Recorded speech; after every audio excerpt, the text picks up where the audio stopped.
प्रकृति अते पहचान।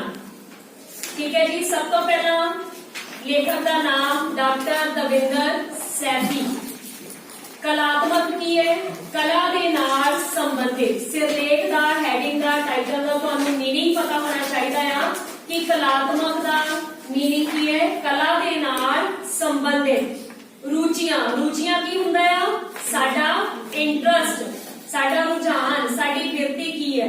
ते प्रकृति अते पहचान, प्रकृति की है कुदरत ते पहचान कि कुदरत दे विच विचरदियां मनुख दे अंदर दी कला नू पहचानना। इस विषय नू लैके लेखक ने ये लेख जिहड़ा आ लिखिया है। ते अंग्रेजी का एक प्रसिद्ध लेखक होया आ गार्डनर, फिलोसफर आ वो एक। ठीक है, ओने मनुख दी कलात्मक रुचि नू पहचानण लई, मनुख दी मानसिकता नू समझण लई साडे सामने 8 तरह के बहुबुद्धि मल्टीपल सिद्धांत जिहड़े वो रखे हन। सो लेखक जिहड़ा सब तो पहला एक शेयर दे नाल अपना लेख शुरू करदा आ। बुक ते देखो, तेरा उच्च मुकाम है क्यों होवे दिलगीर, फुल कमल दा टहकदा चिक्कड़ सीना चीर। मतलब लेखक की कहता है कि हे मनुख, तेरे अंदर एक चाहत है, जदों दा तू इत्थे मनुखा जन्म लिया है, मनुखी जून दे विच आया हां, तेरे मन दे अंदर एक उच्चा मुकाम हासिल करन दा जज्बा है कि फिर तू उदास क्यों होना, निराश होना। फुल कमल दा टहकदा, फिर कहता है कि तेरे सामने कुदरत ने एक उदाहरण दी है कमल दे फुल दी। टहकदा मतलब खिड़दा है, ठीक है, चमकदा है, खिड़दा है। चिक्कड़ सीना चीर, चिक्कड़ तो भाव गंदगी कि वो छप्पड़ दे विचों भी उसका सीना पाड़ के चीर के सानू एक सुंदरता प्रदान करता है। उसी तरह कहता तेरी जिंदगी है मुश्किलों के नाल चाहे भरी हुई है, फिर भी तेनू उन्हां मुश्किलों तो हारना नहीं चाहिए, सगों हिम्मत के नाल अगे वध के कमल के फुल वांग टहकना चाहिए है। भाव अपनी जिंदगी नू रोशन करना तेरे हाथ दे विच ही है। ठीक है, इस शेयर के जरिए फिर लेखक अगे अपना लेख जिहड़ा वो शुरू करता है कि हर मनुख अंदर ऊर्जा का वड्डा भंडार हुंदा है। ऊर्जा का यह भंडार उस लई वरदान भी बन सकता है ते सराप भी। ये प्रक्रिया उसी तरह की है जिवें बन बना के संयोजित किए गए पानी तो बिजली शक्ति का लाभ भी लिया जा सकता है। ते इसे पानी नू जेकर अवारा छड़ दिता जावे तां आस-पास दी खेती दा उजाड़ा करवाया जा सकता है। कलात्मक रुचि का उजागर होना इस बन जां डैम दी उसारी वांग ही है। हर मनुख अंदर ऊर्जा का वड्डा भंडार है। ऊर्जा की है? हाँ जी, ऊर्जा की है साडे कोल शक्ति, एनर्जी। मनुख दे अंदर 2 तरह की शक्ति है, एक हुंदी है फिजिकली, ठीक है, शरीरक शक्ति, ते दूजी केड़ी है मानसिक शक्ति, मेंटली। शरीरक शक्ति दे नाल असीं अपना जोर लगाउने आ, ताकत लगाउने आ, ते मानसिकता दे नाल असीं की करदे आ, सोचदे आ, साडी थिंकिंग एबिलिटी की है। ठीक, लेखक की कहता है कि जे इन्हां दोनों शक्तियां नूं मनुख अपने सही वरतों दे विच लियावे तां ओहदे लई वरदान भी बन सकदी है। जेकर ओहदियां ये शक्तियां गलत पासे वल चल जाण ते ओह समाज लई तां घातक होणीਆਂ ही होणीਆਂ आ, पर मनुख लई अपने आप दे लई भी घातक साबित होंदियां ने। हुण मनुखी ऊर्जा की तुलना लेखक ने एक डैम के नाल कीती है। बन तो भाव की हुंदा आ बाउंड्री बनाउणी, बन बनाउने आपां डैम के उपर, ठीक है, वड्डी सारी दीवार बना के ओहदे पिछे पानी नूं रोक लिया जांदा आ ते ओहदे तो हुण असीं की पैदा कर लिया, बिजली ऊर्जा शक्ति पैदा कर ली जे पानी नूं इकट्ठा कीता। ते कहते जे उसे पानी नूं असीं खुला छड़ दईए, अवारा छड़ दईए ते ओह पानी साडे लई की करेगा, तबाही ले आवेगा। लास्ट टाइम होया सी ना पिछले तो पिछले साल जदों पंजाब च हड़ आया सी ते क्या जांदा सी भाखड़ा डैम चों पानी छड्डिया आ। आनंदपुर साहब दे जिन्ने आले दुआले दे पिंड सीगे सारे उस पानी दे विच मार हेठ आ गए सन, डुब गए सन। इसे तरह मनुख की ऊर्जा है, शक्ति है, जेकर वो खुली चले गई, व्यर्थ चले गई तो ओहदा जीवन खत्म है। ਜੇਕਰ ਉਹ ਕਿਸੇ ਸਹੀ ਪਾਸੇ ਲੱਗ ਗਈ ਤਾਂ ਉਹਦਾ ਜੀਵਨ ਜਿਹੜਾ ਆ ਉਹ ਖੁਸ਼ਹਾਲ ਬਣ ਸਕਦਾ ਹੈ। ਕਲਾ ਤੁਹਾਨੂੰ ਨਿੱਜ ਤੋਂ ਮੁਕਤ ਕਰਕੇ ਸਮਾਜਿਕ ਨਿੱਜ ਨਾਲ ਜੋੜਦੀ ਹੈ। ਆਪਣੇ ਨਿੱਜ ਤੋਂ ਭਾਵ ਸੈਲਫ ਸਵਾਰਥ ਜਿਹੜਾ ਆ ਸਾਡਾ ਮਨੁੱਖ ਦਾ ਆਪਣਾ ਜਿਹੜਾ ਲਾਲਚ ਆ ਕਿ ਸਾਡਾ ਕੋਈ ਲਾਲਚ ਤਾਂ ਨਹੀਂ ਛੁਪਿਆ ਹੋਇਆ ਕਿਸੇ ਕੰਮ ਨੂੰ ਕਰਨ ਪਿੱਛੇ, ਉਸ ਲਾਲਚ ਤੋਂ ਮੁਕਤ ਕਰਕੇ ਕਿਹਦੇ ਨਾਲ ਜੋੜਦੀ ਹੈ? ਸਮਾਜਿਕ ਨਿੱਜ ਨਾਲ, ਕਿ ਜਿਸ ਦੇ ਵਿੱਚ ਸਮਾਜ ਦਾ ਕੋਈ ਨਾ ਕੋਈ ਫਾਇਦਾ ਹੋਵੇ, ਭਲਾ ਹੋਵੇ। ਕਲਾ ਅਸਲੀ ਖੁਸ਼ੀ ਅਤੇ ਸਦੀਵੀ ਦਾ ਉਤਸ਼ਾਹ ਸੋਮਾ ਹੈ। ਫਰਾਂਸ ਦੇ ਵੱਡੇ ਚਿੰਤਨਸ਼ੀਲ ਲੇਖਕ ਵਿਕਟਰ ਹਿਊਗੋ ਨੇ ਇਸ ਕਾਰਜ ਨੂੰ ਗੁਲਾਮੀ ਤੋਂ ਮੁਕਤੀ ਦਿਵਾਉਣ ਵਾਲਾ ਕਾਰਜ ਐਲਾਨ ਕੇ ਕਲਾ ਸ਼ਕਤੀ ਨੂੰ ਸੁਤੰਤਰਤਾ ਸ਼ਕਤੀ ਦੀ ਵਾਹਕ ਮੰਨਿਆ ਹੈ। ਵਾਹਕ ਤੋਂ ਭਾਵ ਕੀ ਹੈ? ਸਾਧਨ। ਠੀਕ, ਵਿਕਟਰ ਹਿਊਗੋ ਜੋ ਫਰਾਂਸ ਦਾ ਇੱਕ ਪ੍ਰਸਿੱਧ ਫਿਲਾਸਫਰ ਹੋਇਆ ਆ, ਲੇਖਕ ਹੋਇਆ ਆ, ਚਿੰਤਨਸ਼ੀਲ ਹੋਇਆ ਆ। ਪਲੀਜ਼ ਅੰਡਰਲਾਈਨ ਦਿਸ ਪੁਆਇੰਟ, ਇਹਨਾਂ ਨੂੰ ਨੋਟ ਕਰ ਲਓ। ਠੀਕ ਹੈ, ਕੁਐਸਚਨ ਇਹ ਹੈ ਤੁਹਾਡਾ, ਇੱਕ ਤਾਂ ਪਹਿਲਾਂ ਆ ਗਿਆ ਕਿ ਕਲਾ ਦਾ ਮੁੱਖ ਉਦੇਸ਼ ਕੀ ਹੈ? ਹਾਂਜੀ, ਨਿੱਜ ਤੋਂ ਮੁਕਤ ਕਰਕੇ ਸਮਾਜਿਕ ਨਿੱਜ ਨਾਲ ਜੋੜਨਾ। ਇੱਕ ਇਹ ਕੁਐਸਚਨ ਬਣਦਾ ਸੀ 1 ਮਾਰਕਸ ਦੇ ਵਿੱਚ। ਨੈਕਸਟ ਹੈ ਗਿਆ ਕਿ ਵਿਕਟਰ ਹਿਊਗੋ ਨੇ ਕੀ ਕਿਹਾ ਹੈ। ਵਿਕਟਰ ਹਿਊਗੋ ਕਲਾ ਨੂੰ ਕਹਿੰਦਾ ਕਿ ਕਲਾ ਜਿਹੜੀ ਹੈ ਉਹ ਕਿਸੇ ਵੀ ਮਨੁੱਖ ਨੂੰ ਆਪਣੇ ਗੁਲਾਮੀ ਦੀਆਂ ਜੰਜੀਰਾਂ ਤੋਂ ਮੁਕਤ ਕਰਾ ਕੇ ਸੁਤੰਤਰਤਾ ਵੱਲ ਭੇਜਦੀ ਹੈ। ਕਿਵੇਂ ਭੇਜਦੀ ਹੈ? ਯੈਸ, ਕਿਵੇਂ ਭੇਜਦੀ ਹੈ ਕਿ ਜਿਹੜਾ ਕਲਾਕਾਰ ਹੁੰਦਾ ਹੈ ਨਾ, ਉਹ ਬਿਨਾਂ ਕਿਸੇ ਡਰ ਤੋਂ, ਬਿਨਾਂ ਕਿਸੇ ਭੇਦਭਾਵ ਤੋਂ ਆਪਣੇ ਵਿਚਾਰ ਸਮਾਜ ਦੇ ਸਾਹਮਣੇ ਰੱਖ ਸਕਦਾ ਆ, ਦੁਨੀਆ ਦੇ ਸਾਹਮਣੇ ਰੱਖ ਸਕਦਾ ਹੈ। ਹੁਣ ਤੁਸੀਂ ਦੇਖਦੇ ਹੋਵੋਗੇ ਕਿਸਾਨੀ ਅੰਦੋਲਨ ਦੇ ਵਿੱਚ ਬਹੁਤ ਸਾਰੇ ਰਿਪੋਰਟਰਸ ਅਜਿਹੇ ਨੇ ਜਿਹੜੇ ਬਿਨਾਂ ਕਿਸੇ ਡਰ ਤੋਂ ਕੁਐਸਚਨਿੰਗ ਕਰਦੇ ਪਏ ਆ ਲੋਕਾਂ ਦੇ ਸਾਹਮਣੇ। ਠੀਕ ਹੈ ਨਾ, ਸਰਕਾਰ ਦੇ ਖਿਲਾਫ ਵਾਲਾ ਵੀ ਕੁਐਸਚਨ ਪੁੱਛਦੇ ਆ ਉਹ। ਠੀਕ ਹੈ, ਕਦੀ ਫੇਵਰ ਵਾਲਾ ਪੁੱਛਦੇ ਆ। ਉਹਨਾਂ ਨੂੰ ਇਸ ਚੀਜ਼ ਦਾ, ਉਹ ਇੱਕ ਕਲਾਕਾਰ ਹੀ ਹੈ ਜੋ ਸਮਾਜ ਦੀ ਭੂਮਿਕਾ ਨਿਭਾ ਰਿਹਾ ਹੈ। ਸਮਾਜ ਦੇ ਵਿੱਚ ਜੋ ਕੁਝ ਹੋ ਰਿਹਾ ਹੈ ਉਹਨੂੰ ਆਮ ਜਨਤਾ ਦੇ ਸਾਹਮਣੇ ਰੱਖਣ ਦੀ ਭੂਮਿਕਾ ਨਿਭਾ ਰਿਹਾ ਹੈ। ਕੌਣ? Reporters, right. ਉਹਨਾਂ ਨੂੰ ਇਸ ਚੀਜ਼ ਦਾ ਡਰ ਨਹੀਂ ਹੈ ਕਿ ਸਾਨੂੰ ਗਵਰਨਮੈਂਟ ਵੱਲੋਂ ਕੋਈ ਐਕਸ਼ਨ ਹੋਏਗਾ, ਸਾਨੂੰ ਸਜ਼ਾ ਹੋਏਗੀ। ਨਹੀਂ, ਉਹ ਬਿਨਾਂ ਝਿਜਕ ਤੋਂ, ਬਿਨਾਂ ਡਰ ਤੋਂ, ਇਹ ਆ ਸੁਤੰਤਰਤਾ ਸ਼ਕਤੀ ਕਿ ਕਲਾ ਜਿਹੜੀ ਹੈ ਉਹਨਾਂ ਦੀ ਕੁਐਸਚਨ ਪੁੱਛਣ ਦੀ ਕਲਾ ਉਹਨਾਂ ਨੂੰ ਗੁਲਾਮੀ ਤੋਂ ਮੁਕਤ ਕਰਕੇ ਸੁਤੰਤਰਤਾ ਵੱਲ ਭੇਜ ਰਹੀ ਹੈ। ਇਸ ਲਈ ਹਰ ਵਿਅਕਤੀ ਨੂੰ ਆਪਣੀ ਕਲਾਤਮਕ ਸੰਭਾਵਨਾ ਵਿਕਸਿਤ ਕਰਨ ਲਈ ਨਿਰੰਤਰ ਯਤਨਸ਼ੀਲ ਰਹਿਣਾ ਜ਼ਰੂਰੀ ਹੈ। ਕੁਝ ਨਾ ਕੁਝ ਅਜਿਹਾ ਸਿਰਜਣਾ ਜ਼ਰੂਰੀ ਹੈ ਜੋ ਪਦਾਰਥਕ ਲਾਭਾਂ ਤੇ ਪੂੰਜੀ ਲੋੜਾਂ ਤੋਂ ਮੁਕਤ ਹੋਵੇ। ਫਿਰ ਲੇਖਕ ਕੀ ਕਹਿੰਦਾ ਹੈ ਕਿ ਜਿਹੜਾ ਸਿਰਜਕ ਵਿਅਕਤੀ ਹੁੰਦਾ, ਜਿਹੜਾ ਕਲਾਕਾਰ ਵਿਅਕਤੀ ਹੁੰਦਾ ਹੈ, ਉਹਦੇ ਸਾਹਮਣੇ ਇਹਨਾਂ ਦੋ ਚੀਜ਼ਾਂ ਦੀ ਬਿਲਕੁਲ ਵੀ ਇੰਪੋਰਟੈਂਸ ਨਹੀਂ ਹੁੰਦੀ। ਨੋਟ ਕਰੋ ਕਿਹੜੀਆਂ ਕਿਹੜੀਆਂ? ਪਦਾਰਥਕ ਲਾਭ ਤੇ ਪੂੰਜੀ ਲੋੜਾਂ। ਪਦਾਰਥਕ ਲਾਭ ਕਿਹੜੇ ਆ? ਜਿਹੜੇ ਸਾਡੇ ਰੋਜ਼ਾਨਾ ਦੇ ਜੀਵਨ ਦੇ ਵਿੱਚ ਅਸੀਂ ਸੁੱਖ ਸਹੂਲਤਾਂ ਪ੍ਰਾਪਤ ਕਰ ਰਹੇ ਹਾਂ। ਗੱਡੀ ਹੈਗੀ ਹੈ, ਛੋਟੀ ਗੱਡੀ ਹੈ, ਪਰ ਉਹਦੇ ਨਾਲ ਸਾਨੂੰ ਸੰਤੁਸ਼ਟੀ ਨਹੀਂ ਆ, ਅਸੀਂ ਕਹਿੰਦੇ ਆ ਵੱਡੀ ਗੱਡੀ ਹੋਵੇ। ਠੀਕ ਹੈ, ਰਹਿਣ ਲਈ ਮਕਾਨ ਹੈਗਾ ਆ, ਮਕਾਨ ਦੇ ਨਾਲ ਸੰਤੁਸ਼ਟੀ ਨਹੀਂ ਆ, ਅਸੀਂ ਕੀ ਕਹਿੰਦੇ ਆ? ਇਸ ਤੋਂ ਵੀ ਜ਼ਿਆਦਾ ਵੱਡੀ ਕੋਠੀ ਹੋਵੇ। ਉਹਨੇ ਪਦਾਰਥਕ ਲਾਭ। ਠੀਕ ਹੈ, ਪਦਾਰਥਕ ਲਾਭਾਂ ਤੋਂ ਕਹਿੰਦਾ ਉਹ ਮੁਕਤ ਹੋਣਾ ਚਾਹੀਦਾ ਆ ਇੱਕ ਮਹਾਨ ਸਿਰਜਕ। ਤੇ ਦੂਜਾ ਪੂੰਜੀ ਲੋੜਾਂ। ਪੂੰਜੀ ਪੈਸਾ। ਪੈਸਾ ਉਹਨਾਂ ਕੀ ਹੋਣਾ ਚਾਹੀਦਾ ਹੈ ਜਿਹਦੇ ਨਾਲ ਸਾਡੀਆਂ ਰੋਜ਼ਾਨਾ ਦੀਆਂ ਜ਼ਰੂਰਤਾਂ ਪੂਰੀਆਂ ਹੁੰਦੀਆਂ ਰਹਿਣ, ਨਾ ਕਿ ਇੰਨਾ ਪੈਸਾ ਕਿ ਸਾਡੇ ਲਈ ਉਹ ਸੰਭਾਲਣਾ ਵੀ ਔਖਾ ਹੋ ਜਾਵੇ। ਕਲਾਕਾਰ ਜਿਹੜਾ ਆ ਇਹਨਾਂ ਦੋ ਚੀਜ਼ਾਂ ਤੋਂ ਮੁਕਤ ਰਹਿਣਾ ਚਾਹੀਦਾ ਹੈ। Is it clear to all? ਸਮਝ ਲੱਗਿਆ ਬੇਟਾ ਪੈਰਾਗ੍ਰਾਫ? ਨੈਕਸਟ ਹੈ ਅਜਿਹਾ ਸਿਰਜਕ ਵਿਅਕਤੀ ਨਿਸ਼ਚੈ ਹੀ ਪ੍ਰਕਿਰਤੀ, ਸਮਾਜ ਤੇ ਸੱਭਿਆਚਾਰ ਲਈ ਵਰਦਾਨ ਸਾਬਤ ਹੁੰਦਾ ਹੈ। ਇਹਦੇ ਨਾਲ ਆਲਰੇਡੀ ਸਾਡੀ ਇਹ ਲਾਈਨ ਜਿਹੜੀ ਹੈ ਪੈਰਾਗ੍ਰਾਫ ਕਲੀਅਰ ਹੈ ਕਿ ਜੇਕਰ ਇਹਨਾਂ ਚੀਜ਼ਾਂ ਤੋਂ ਬੰਦਾ ਉਹ ਮੁਕਤ ਹੋਵੇਗਾ, ਕੌਣ? ਕਲਾਕਾਰ, ਤਾਂ ਉਹ ਪ੍ਰਕਿਰਤੀ ਲਈ ਵੀ ਵਧੀਆ ਹੋਏਗਾ, ਭਾਵ ਕੁਦਰਤ ਵਾਸਤੇ, ਠੀਕ, ਸਮਾਜ ਲਈ ਵੀ ਤੇ ਸਾਡੀ ਸੰਸਕ੍ਰਿਤੀ ਲਈ ਵੀ, ਸਾਡੇ ਸੱਭਿਆਚਾਰ ਲਈ ਵੀ। ਨੈਕਸਟ ਹੈ ਕਲਾਤਮਕ ਰੁਚੀਆਂ ਦੀ ਪਛਾਣ।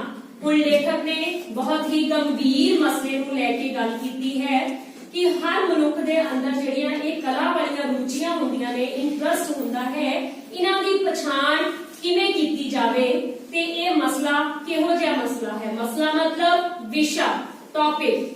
ਕਲਾਤਮਕ ਰੁਚੀਆਂ ਦੀ ਪਹਿਚਾਣ ਦਾ ਮਸਲਾ ਮਨੋਵਿਗਿਆਨਿਕ ਮਸਲਾ ਹੈ। Again one word question, please note down। मनोविग्यानिक मानसिक स्थिति दे नाल संबंध रखने वाला किहो जिहा मसला है कलाम? यस बोलो आंसर। मनोविग्यानिक मसला। दरअसल पढ़ाई, विषय चोण, किता चोण, डिग्री चोण, नौकरी लालसा आदि सब महत्वपूर्ण चोणां वेले ਵੱਡੇ ਸਮਾਜਿਕ ਸਮੂਹਨ ਅਧੀਨ ਫੈਸਲੇ ਲਏ ਜਾਂਦੇ ਹਨ। ਹੁਣ ਇੱਥੇ ਸ਼ਬਦ ਆਇਆ ਸਮਾਜਿਕ ਸਮੂਹਨ। ਸਮਾਜਿਕ ਸਮੂਹਨ ਕੀ ਹੁੰਦਾ ਆ? ਸਮੂਹਨ ਸ਼ਬਦ ਸੁਣਿਆ ਹੋਇਆ ਕਿਸੇ ਨੇ?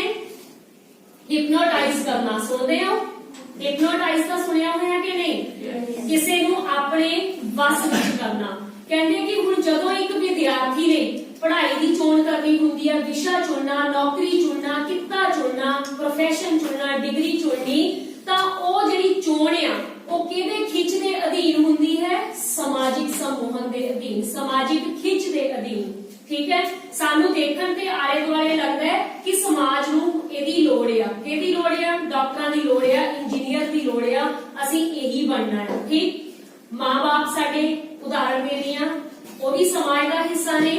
ਬੱਚੇ ਦੇ ਉੱਪਰ ਆਪਣੀ ਇੱਛਾ ਪ੍ਰਗਟ ਕਰਦੇ ਨੇ। ਠੀਕ ਹੈ, ਇੱਕ ਤਾਂ ਚਲੋ ਫਰਜ਼ ਹੈਗਾ ਹੀ ਆ, ਮਾਂ-ਬਾਪ ਦੀ ਇੱਛਾ ਨੂੰ ਪੂਰੀ ਕਰਨਾ ਸਾਡਾ ਫਰਜ਼ ਆ, ਪਰ ਦੂਜੇ ਪਾਸੇ ਮਾਂ-ਬਾਪ ਵੀ ਦੇਖਦੇ ਆ ਸਮਾਜ ਦੇ ਅੰਦਰ ਕਿ ਉਹ ਫਲਾਣੇ ਦਾ ਬੱਚਾ ਜਿਹੜਾ ਆ ਡਾਕਟਰ ਬਣ ਗਿਆ, ਫਲਾਣਾ ਇੰਜੀਨੀਅਰ ਬਣ ਗਿਆ, ਤੂੰ ਵੀ ਉਹੀ ਬਣਨਾ ਹੈ।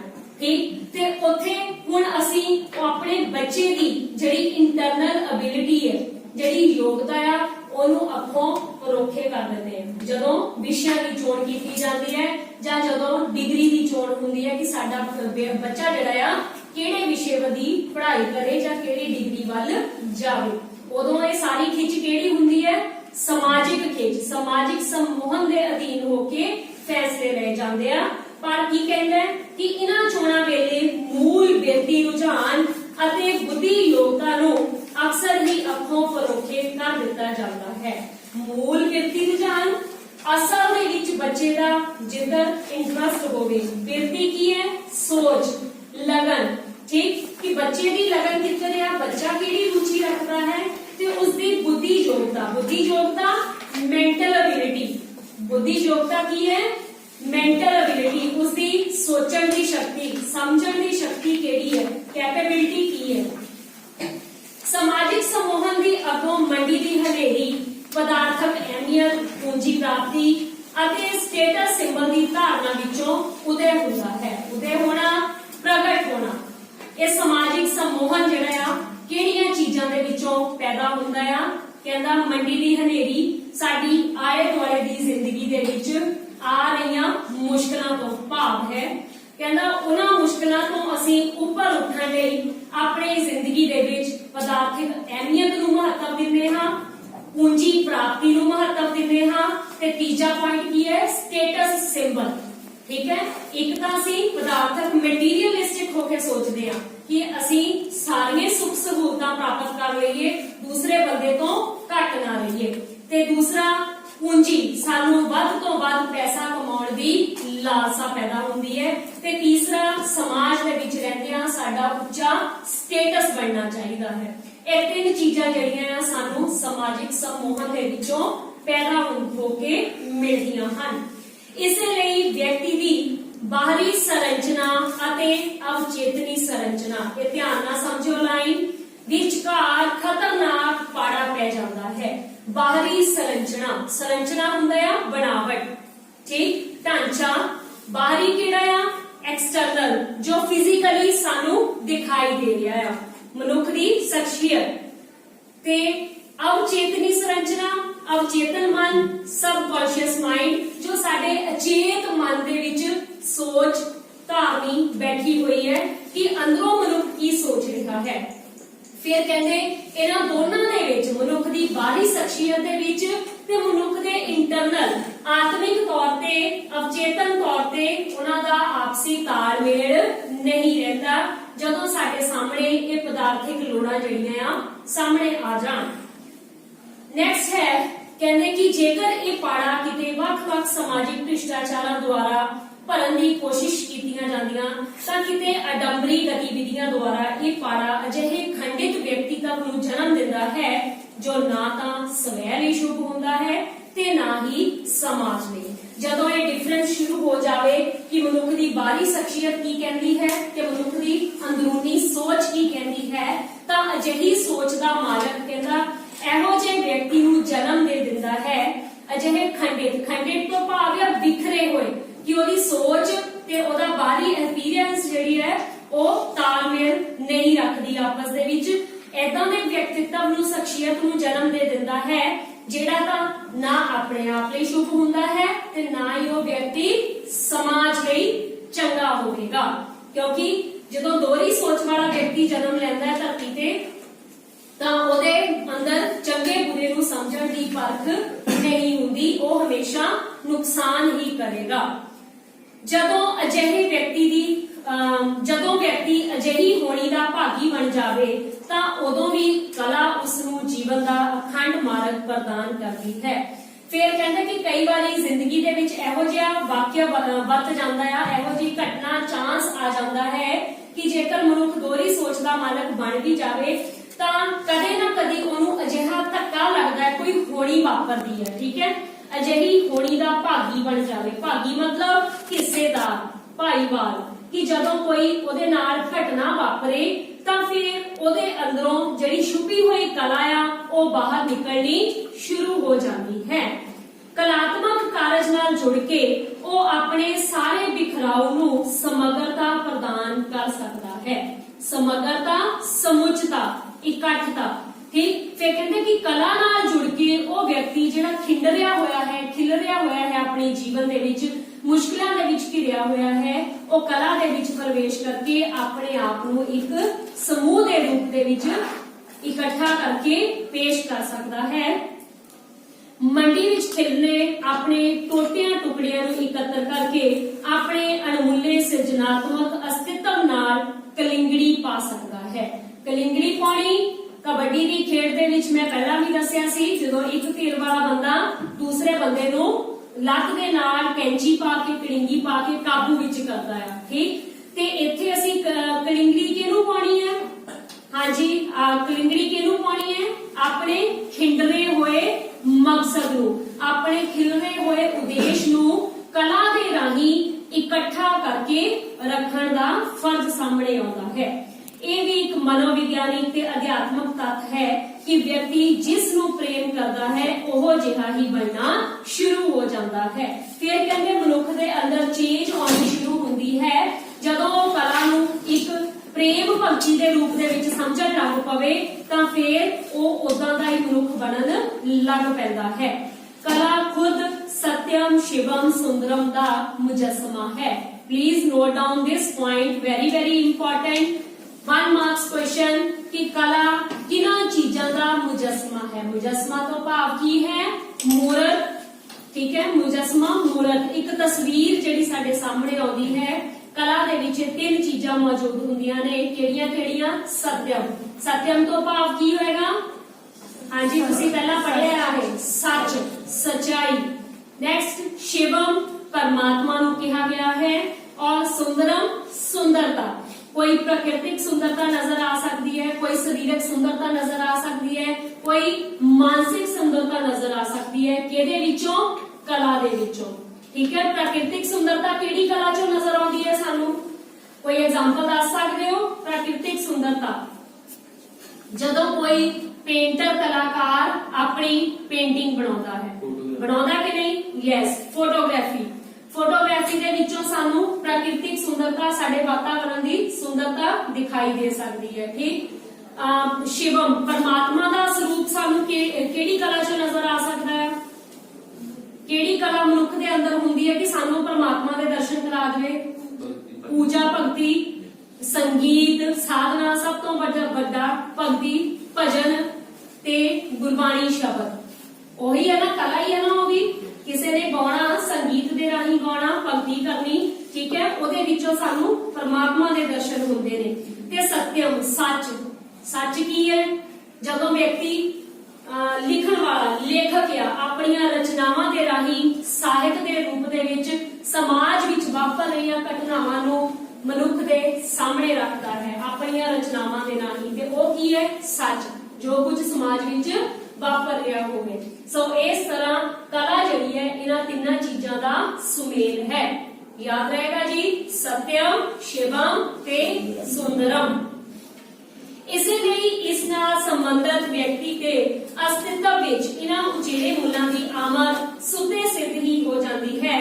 कला प्रीत ते कला कारज समूचे वातावरण नूं इन्हां उचेरे मुल्लां नाल महका दिंदे हन।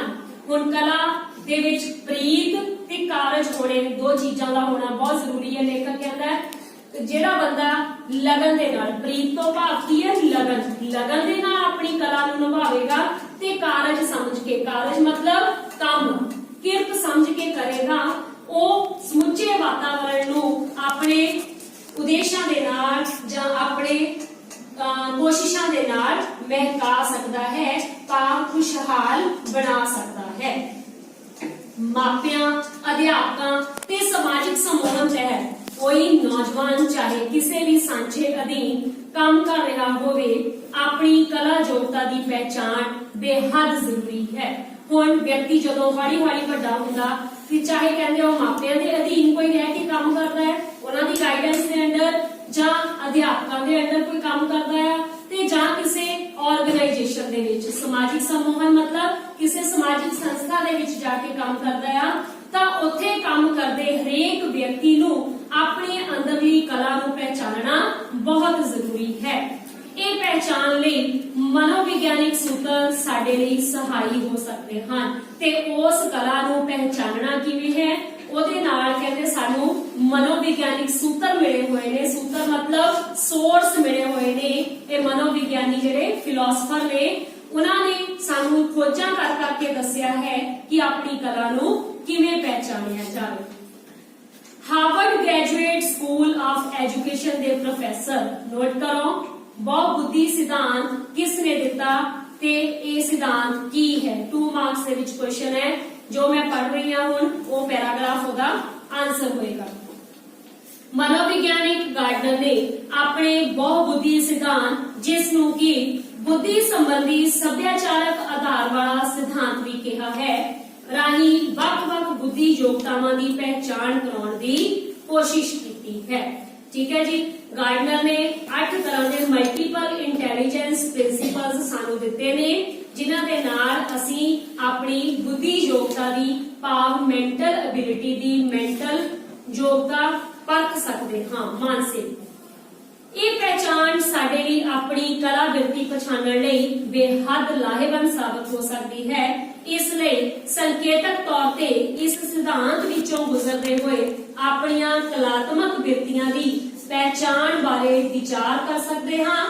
ਗਾਰਡਨਰ ਨੇ ਮੇਰੇ ਅਧਿਐਨ ਉਪਰੰਤ ਮੂਲ ਤੌਰ ਤੇ 8 ਤਰ੍ਹਾਂ ਦੀ ਬੁੱਧੀ ਦਾ ਖੁਲਾਸਾ ਕੀਤਾ ਹੈ। ਖੁਲਾਸਾ ਕਰਨਾ, ਪ੍ਰਗਟ ਕਰਨਾ, ਇਹਨੇ ਗਾਰਡਨਰ ਨੇ। ਲੰਮੇ ਅਧਿਐਨ ਤੋਂ ਭਾਵ ਕੀ ਹੈ, ਐਨਾਲਿਸਿਸ, ਤੁਲਨਾਤਮਕ ਅਧਿਐਨ। ਉਹਨੇ ਮਨੁੱਖ ਦੀ ਮਾਨਸਿਕਤਾ ਨੂੰ ਸਮਝਣ ਲਈ ਬਹੁਤ ਲੰਬੇ ਖੋਜਬੀਨ ਤੋਂ ਬਾਅਦ, ਲੰਬੇ ਸੰਘਰਸ਼ ਤੋਂ ਬਾਅਦ ਸਾਡੇ ਸਾਹਮਣੇ 8 ਤਰ੍ਹਾਂ ਦੇ ਸਿਧਾਂਤ ਜਿਹੜੇ ਉਹ ਪੇਸ਼ ਕੀਤੇ ਹਨ। ਪਹਿਲਾ ਹੈ ਭਾਸ਼ਾਗਤ ਬੁੱਧੀ, ਫਿਰ ਤਾਰਕਿਕ ਗਣਿਤਿਕ ਬੁੱਧੀ। ਅਸੀਂ ਇੱਕੋ ਹੀ ਪੜਾਂਗੇ, ਸਿਰਫ ਭਾਸ਼ਾਗਤ, ਬਾਕੀ ਦੇ ਨੈਕਸਟ ਸੈਸ਼ਨ ਦੇ ਵਿੱਚ। ਫਸਟ ਸਿਧਾਂਤ ਹੈ ਸਾਡੇ ਕੋਲ ਬਹੁ ਬੁੱਧੀ, ਭਾਸ਼ਾਗਤ ਬੁੱਧੀ। ਭਾਸ਼ਾ ਮਤਲਬ ਲੈਂਗੁਏਜ, ਠੀਕ ਹੈ, ਜਿਸ ਦੇ ਅਧੀਨ ਕੋਈ ਵੀ ਲੈਂਗੁਏਜ ਦੇ ਅੰਡਰ ਕੰਮ ਕਰਦੇ ਹਾਂ, ਉਸ ਵਿਅਕਤੀ ਦੀ ਪਛਾਣ ਕਿਵੇਂ ਹੋ ਸਕਦੀ ਹੈ। ਇਸ ਬੁੱਧੀ ਯੋਗਤਾ ਦਾ ਸੰਬੰਧ ਭਾਸ਼ਾਈ ਪਕੜ ਨਾਲ ਹੈ। ਜੇਕਰ ਅਸੀਂ ਲੈਕਚਰ ਕਰਨ ਦੀ ਮੁਹਾਰਤ ਰੱਖਦੇ ਹਾਂ, ਸਾਨੂੰ ਪ੍ਰਵਚਨ ਸੁਣਨੇ ਚੰਗੇ ਲੱਗਦੇ ਹਨ, ਕੋਈ ਲਿਖਤ ਪੜ੍ਹ ਕੇ ਸੁਣਾਉਣੀ ਅੱਛੀ ਲੱਗਦੀ ਹੋਵੇ, ਸ਼ਬਦਾਂ ਦੀਆਂ ਬਣਤਰਾਂ, ਘਾੜਤਾਂ ਵਿੱਚ ਰੁਚੀ ਹੋਵੇ, ਆਪਣਾ ਪੱਖ ਕਿਸੇ ਦੇ ਸਾਹਮਣੇ ਅੱਛੀ ਤਰ੍ਹਾਂ ਰੱਖਣਾ ਆਉਂਦਾ ਹੋਵੇ, ਤਾਂ ਅਸੀਂ ਸਹਿਜੇ ਹੀ ਆਪਣੇ ਬਾਰੇ ਇਸ ਨਤੀਜੇ ਤੇ ਪਹੁੰਚ ਸਕਦੇ ਹਾਂ ਕਿ ਅਸੀਂ ਭਾਸ਼ਾਈ ਬੁੱਧੀ ਦੇ ਮਾਲਕ ਹਾਂ। ਹੁਣ ਅਧਿਆਪਕ ਜਿਹੜੇ ਉਹ ਕਿਹੜੀ ਕੈਟਾਗਰੀ ਦੇ ਅੰਦਰ ਆਉਂਦੇ ਨੇ, ਭਾਸ਼ਾਈ ਬੁੱਧੀ ਦੇ ਮਾਲਕ। ਸਮਝ ਲੱਗੀ? ਅਧਿਆਪਕ ਲੈਕਚਰ ਵੀ ਕਰ ਸਕਦੇ ਆ, ਅਧਿਆਪਕ ਕੋਈ ਕਿਤਾਬ ਤੋਂ ਪੜ੍ਹੀ ਹੋਈ ਚੀਜ਼ ਵਿਦਿਆਰਥੀ ਨੂੰ ਵੀ ਚੰਗੀ ਤਰ੍ਹਾਂ ਪੜ੍ਹਾ ਸਕਦੇ ਆ। ਅਧਿਆਪਕ ਨੂੰ ਸ਼ਬਦਾਂ ਦੀ ਬਣਤਰ, ਸ਼ਬਦਾਂ ਦੀ ਚੋਣ, ਸ਼ਬਦਾਂ ਦੀ ਰੁਚੀ ਸਾਰਾ ਕੁਝ ਪਤਾ ਹੈ। ਅਧਿਆਪਕ ਆਪਣੇ ਵਿਚਾਰ, ਆਪਣਾ ਪੱਖ ਜਿਹੜਾ ਹੈ ਚੰਗੀ ਤਰ੍ਹਾਂ ਉਹ ਸਾਹਮਣੇ ਰੱਖ ਸਕਦਾ ਹੈ। ਇਹ ਮੈਂ ਉਦਾਹਰਣ ਦਿੱਤੀ ਹੈ, ਠੀਕ ਹੈ। ਅਧਿਆਪਕ ਤੋਂ ਇਲਾਵਾ ਹੋਰ ਕਿਹੜੀ ਉਦਾਹਰਣ ਹੋ ਸਕਦੀ ਹੈ? ਹਾਂਜੀ, ਜਿਹੜੇ ਵੱਡੇ ਵੱਡੇ ਭਾਸ਼ਣ ਕਰਦੇ ਨੇ, ਰਾਈਟਰ ਬਾਅਦ ਦੇ ਵਿੱਚ ਰਾਈਟਰ ਨਹੀਂ ਹੈ, ਇਹਦੇ ਵਿੱਚ ਲਿਖਣ ਦੀ ਕਲਾ ਨਹੀਂ ਹੈ, ਸਿਰਫ ਇਹਦੇ ਵਿੱਚ ਪੜ੍ਹਨ ਦੀ, ਠੀਕ ਹੈ, ਔਰ ਪ੍ਰਵਚਨ ਸੁਣਨੇ ਤੇ ਸੁਣਾਉਣੇ ਦੋਨੋਂ ਤਰ੍ਹਾਂ ਦੇ ਹੈ। ਜਿਹੜਾ ਸਟੇਜ ਤੇ ਬੋਲਣ ਦੇ ਸਮਰੱਥ ਹੋਵੇ, ਸਟੇਜ ਤੋਂ ਬੋਲ ਕੇ ਲੋਕਾਂ ਨੂੰ ਆਪਣੇ ਪ੍ਰਵਚਨ ਸਾਹਮਣੇ ਰੱਖਣ ਦੇ ਯੋਗ ਹੋਵੇ, ਔਰ ਨੀਚੇ ਬੈਠਾ ਜਿਹੜਾ ਸਰੋਤਾ ਆ ਉਹ ਵੀ ਭਾਸ਼ਾ ਨੂੰ ਸੁਣਨ ਦੇ ਆਦੀ ਹੋਵੇ, ਸੁਣਨ ਦਾ ਚਾਹਵਾਨ ਹੋਵੇ, ਤਾਂ ਅਜਿਹੀ ਰੁਚੀਆਂ ਰੱਖਣ ਵਾਲੇ ਲੋਕ ਜਿਹੜੇ ਆ ਉਹ ਭਾਸ਼ਾਗਤ ਬੁੱਧੀ ਦੇ ਅਧੀਨ ਕੰਮ ਕਰ ਸਕਦੇ ਹਨ। ਇਸ ਯੋਗਤਾ ਕਾਰਨ ਅਸੀਂ ਕਲਾਤਮਕ ਜਗਤ ਵਿੱਚ ਕਹਾਣੀਕਾਰ, ਠੀਕ ਹੈ, ਰਾਈਟਰ ਵੀ ਹੈਗੇ ਆ, ਹਾਂਜੀ ਕ੍ਰਿਸ਼, ਠੀਕ ਹੈ ਜੀ, ਕਹਾਣੀਕਾਰ, ਵਾਰਤਕਾਰ, ਨਾਵਲਕਾਰ, ਸ਼ਾਇਰ, ਅਨੁਵਾਦਕ ਵਜੋਂ ਪ੍ਰਵੇਸ਼ ਕਰ ਸਕਦੇ ਹਾਂ, ਠੀਕ ਹੈ। ਭਾਵ ਉਹ ਵਿਅਕਤੀ ਲੇਖਣ ਕਲਾ ਦੇ ਵਿੱਚ ਜਾਂ ਸ਼ਾਇਰੀ ਦੇ ਵਿੱਚ ਜਾਂ ਫਿਰ ਅਨੁਵਾਦਕ ਕੀ ਹੁੰਦਾ ਆ?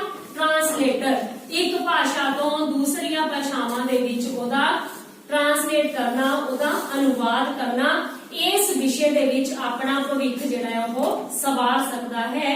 ਇਹਨਾਂ ਖੇਤਰਾਂ ਵਿੱਚ ਆਪਣੀ ਪ੍ਰਤਿਭਾ ਨੂੰ ਨਿਖਾਰ ਤੇ ਸੰਵਾਰ ਸਕਦੇ ਹਾਂ। ਸੋ ਜਿਹੜੇ ਭਾਸ਼ਾਗਤ ਬੁੱਧੀ ਦੇ ਅਧੀਨ ਵਿਅਕਤੀ ਹੋਣ, ਉਹਨਾਂ ਦੀ ਪਹਿਚਾਣ ਇਹਨਾਂ ਗੱਲਾਂ ਤੋਂ ਕੀਤੀ ਜਾ ਸਕਦੀ ਹੈ। ਜਿਹੜੇ ਸ਼ਬਦ ਅਸੀਂ ਸ਼ੁਰੂ ਦੇ ਵਿੱਚ ਪੜ੍ਹੇ ਆ ਕਿ ਲੈਕਚਰ ਕਰਨ ਦੀ ਮੁਹਾਰਤ ਹੋਵੇ, ਕੋਈ ਲਿਖਤ ਪੜ੍ਹਨੀ ਅੱਛੀ ਲੱਗਦੀ ਹੋਵੇ ਜਾਂ ਸੁਣਾਉਣੀ ਕਿਸੇ ਨੂੰ ਵਧੀਆ ਲੱਗਦੀ, ਅਖਬਾਰ 'ਚ ਕੋਈ ਆਰਟੀਕਲ ਆਇਆ ਤੇ ਅਸੀਂ ਸਾਰਿਆਂ ਨੂੰ ਉੱਚੀ ਉੱਚੀ ਪੜ੍ਹ ਕੇ ਸੁਣਾ ਰਹੇ ਹਾਂ, ਠੀਕ ਹੈ। ਕੋਈ ਰਾਈਟਰ ਹੋ ਸਕਦਾ ਆ ਤੇ ਜਾਂ ਕੋਈ ਸਟੇਜ ਤੇ ਬੋਲਣ ਵਾਲਾ ਬੁਲਾਰਾ ਹੋ ਸਕਦਾ ਹੈ, ਠੀਕ।